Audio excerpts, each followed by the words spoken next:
Well, and a lot of these compliance requirements, these security questionnaires, and one of the questions we want to get to in our discussion today is, okay, this is happening to me, or it's happening to my customers, or I'm familiar with this broadening umbrella of compliance and security requirements. I also want to get more secure because I don't want to be a victim of this situation. But the broader picture is, what exactly is that security plan? What does that security program look like? So I'm going to share another quick screenshot here, and Brian, perhaps you can kind of walk through, what does a security plan look like, so that everybody has an idea of, in order to pass an audit, in order to meet some of these compliance standards, what do I got to do? Yeah. There are basic requirements within a security plan. It will note them. NIST is one of the ones that does a really good job, but there are lots of other sources out there of some good information, but it will list you the basic 1, 2, 3, 4, 5, 6 things that you have to meet a good security plan. Those things, turn into configuration standards, things like that. And then from that, you generate evidence. So basically, this security plan is like, I use the analogy to the plan for D-Day. It didn't map out and tell every general and every group or battalion what they were going to do. The D-Day plan was literally one sheet of paper, and it said, these are going to be what we're going to, this is how high level, this is what we're going to do on June 4th. And so it's the same kind of thing with system security plan. It's high level. It's going to map out what your company is going to do to be able to be security compliant. I've seen them, be as short as 3-4 pages, with just a matter of how everything is denoted.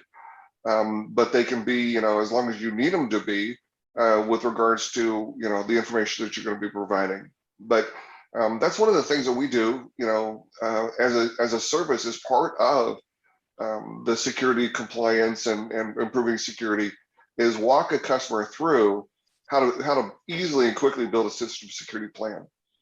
So we take off all the buzz and all of the the glistening and all the marvel of it, and reduce it down to something that we can easily get through with a customer, because it is a requirement now in a lot of different regulations. Well, and it strikes me that a good part of this is build the plan, build the process policies, because that's what I need to do to cross over into the audit. But as I build this plan and I build it out and identify where my gaps are and the things that I need to do, I put in controls that are put in place. And then, because it's a common project management, it's not a this happens easily, in the sense, especially the larger you get, the more complex it gets, but it is a project. So you got to build a project plan, you've got to execute against the project plan, you've got to get to the finish line, and then you got to prove it to a third party that doesn't care whether you pass or not.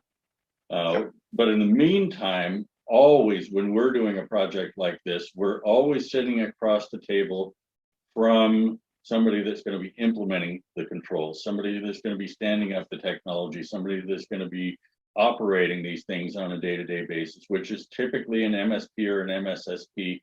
So Tyler, perhaps you can kind of bring in our a typical partnership that we would have with somebody like you, that where you're implementing and doing all the security controls, and we're building the plan that specifies what controls and where they go. What's the role of an MSSP? How does that fit with an MSP?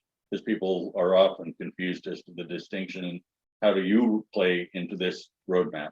Yeah, absolutely. I'm happy to answer that. First, I did want to admit, you guys are being modest. I would like to say one of the things that you guys do really, really well is not only identifying which framework is going to suit that organization best, but then also oftentimes it can be multiple, right? You may, we want to go for NIST, and then the NIST is going to roll into PCI, and then PCI is going to roll in, there's a bunch of these frameworks, and you guys, better than anybody else that I've seen, of my practice in and of itself would be considered an MSSP, and that's just managed services security provider. the S just means security. Yeah, like I said before, we basically, we come alongside whatever your compliance roadmap looks like, right? You guys, because we worked with you guys in the past, and what we'll do is we'll say, okay, you guys, these are all the controls that they need to meet. We need to meet as many of these as possible so that we can get ready for this audit in as quick a turnaround as possible. Again, because we're losing out on revenue here, and we are sort of we come in and we're that sort of zero to hero. Like we can, with just these 2 or 3 services, we can meet 30-40% of these compliance objectives. Some of them are going to be policy, and you guys will fill those, but working together with you guys, we're able to go back to the customer as a joint effort and say, okay, this is your roadmap, and in what would take you a year and a half to roll out on your own and cost a lot of money and all that, you can do on a fractional consumptional basis through a partner like TBC, and you can get all of these compliance objectives, you can get all these controls met in 30, 60, 90 days, right? And so you guys will be able to meet your timelines for compliance. So that I think is, there's a whole lot of technical, and I would say how we do it better than other people and all that stuff, but that for the purpose of this discussion, really it's about aligning with you guys. We go over we go over the compliance frameworks that you guys have selected and meet the needs of the customer, and we say, okay, we can meet all these controls right off the bat really quickly, with a quick turnaround. We've done this lots of times. So we have the tools, the technology, the people, the process, we have everything that we need to be successful, and it's sort of a rapid rollout.